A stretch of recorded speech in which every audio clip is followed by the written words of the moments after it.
La Comisión Europea ha ganado parcialmente la batalla contra la evasión fiscal de las multinacionales en Europa. Los líderes de la Unión Europea se enfrentan a la difícil tarea de gestionar el flujo de refugiados y hemos entrevistado a la anterior presidenta del Parlamento griego. Soy Fariba Mabadat. Comenzamos nuestro programa Europe Weekly.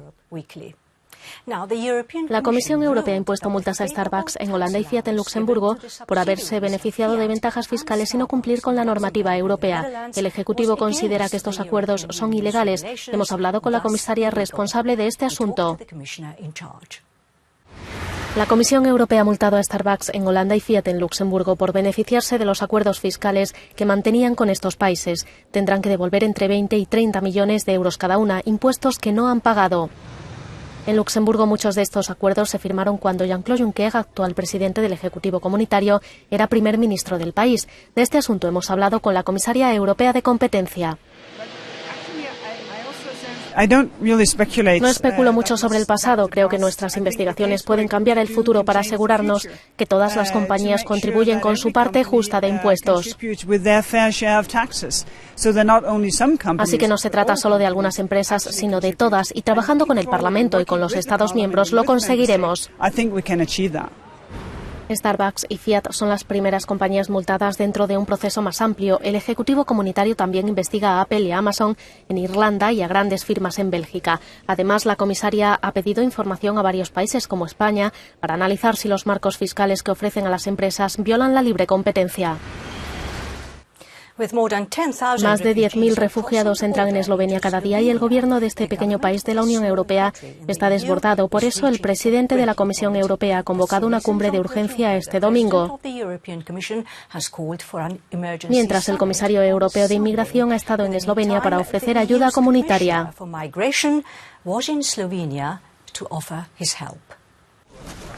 Más de 12.000 refugiados han llegado a Eslovenia en las últimas 24 horas y se espera que miles de personas crucen la frontera muy pronto procedentes de zonas de conflicto de Oriente Medio.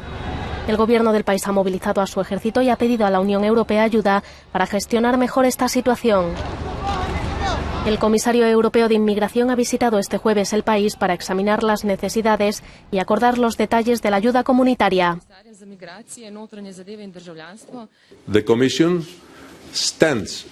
La Comisión está al lado de Eslovenia y estamos listos para ayudar al país tanto técnica como financieramente.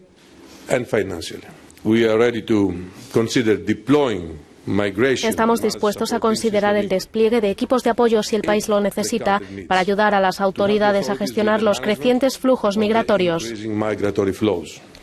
La ministra eslovena del Interior ha explicado que el país destina 770.000 euros al día para asegurar medicamentos, alimentos, agua y cobijo a los refugiados. No ha especificado cuánto dinero va a pedir el gobierno a la Unión Europea. En cuanto a Grecia,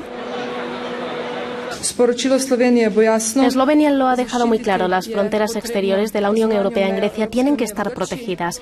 Grecia es un país por donde llegan los inmigrantes, un gran número de inmigrantes, de manera completamente descontrolada. Empezaron a llegar a Eslovenia el viernes pasado cuando Hungría cerró su frontera con Croacia. Hasta entonces entraban por Hungría para dirigirse a su destino final, normalmente Alemania o Austria. La crisis de refugiados no es el único problema que tiene el gobierno griego. El primer ministro Tsipras aún tiene que enfrentarse a duras críticas por cambiar completamente su posición y aprobar el tercer programa de rescate con medidas de austeridad más severas. Nuestra compañera Efi Kutsokosta ha preguntado a la expresidenta del Parlamento griego si había una alternativa para Grecia. La historia está llena de ejemplos de alternativas y Europa tiene mucho que ver con las alternativas. Resulta más que cínico llamar a los memorandos y a los acuerdos de préstamos planes de rescate. No hay plan de rescate para el pueblo griego ni para cualquier sociedad europea.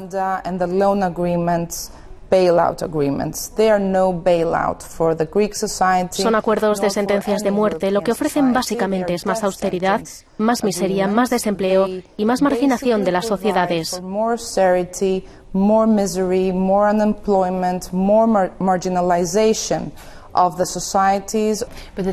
Pero los griegos votaron otra vez por Syriza y por los partidos que aceptaron este acuerdo de rescate y han mandado un mensaje claro a Europa asegurando que quieren permanecer en la zona euro y en la Unión Europea. El pueblo griego no votó realmente el pasado 20 de septiembre. Ese día hubo la mayor tasa de abstención de la historia contemporánea.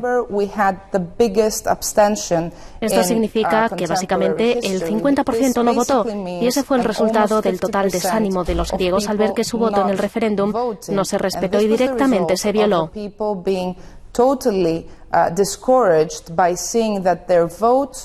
During the referendum was totally disrespected and was bluntly violated. Hemos visto a mucha gente fuera de Grecia en Europa que dice que el gobierno griego ha pedido dinero fresco y no quiere pagar la deuda. No quieren trabajar duro, no están dispuestos a aplicar las reformas necesarias para pagar lo que deben. Lo que hicimos en el Parlamento griego fue crear un comité para auditar la deuda y ver cómo se generó y cómo se ha constituido. Este comité se llama Comité de la Verdad sobre la Deuda Pública Griega.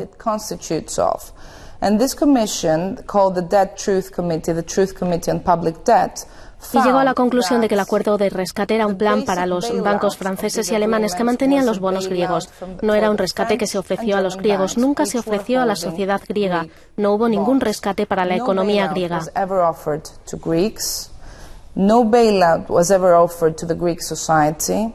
No bailout was ever offered to the Greek economy. El rescate se ofreció a los bancos franceses y alemanes que tienen 2 años para deshacerse de sus bonos antes de la primera reestructuración. No se ofreció ningún rescate a los que perdieron su dinero por la reestructuración, pero sí se ofreció uno muy conveniente a los bancos griegos. But a bailout was offered very conveniently to the Greek banks. Entonces, lo que sugiere usted o el comité es no pagar la deuda. El comité ha dicho claramente que esta deuda es ilegal, ilegítima, insostenible y odiosa. Esto significa básicamente que la deuda no puede ni debe ser reembolsada. ¿Cómo ve Grecia dentro de 3 años? Es el tiempo para este memorando, para este programa de rescate, porque mucha gente, muchos funcionarios y muchas personas en Bruselas, Berlín y otros países ven esta como la última oportunidad de Grecia para salir de la crisis, recuperarse y seguir siendo parte de la familia europea. No hay ninguna familia que corte las piernas y los brazos a sus propios hijos y luego diga, vamos a ver si se mueren o sobreviven. Esta es vuestra última oportunidad. Están exterminando al pueblo griego y no estoy exagerando.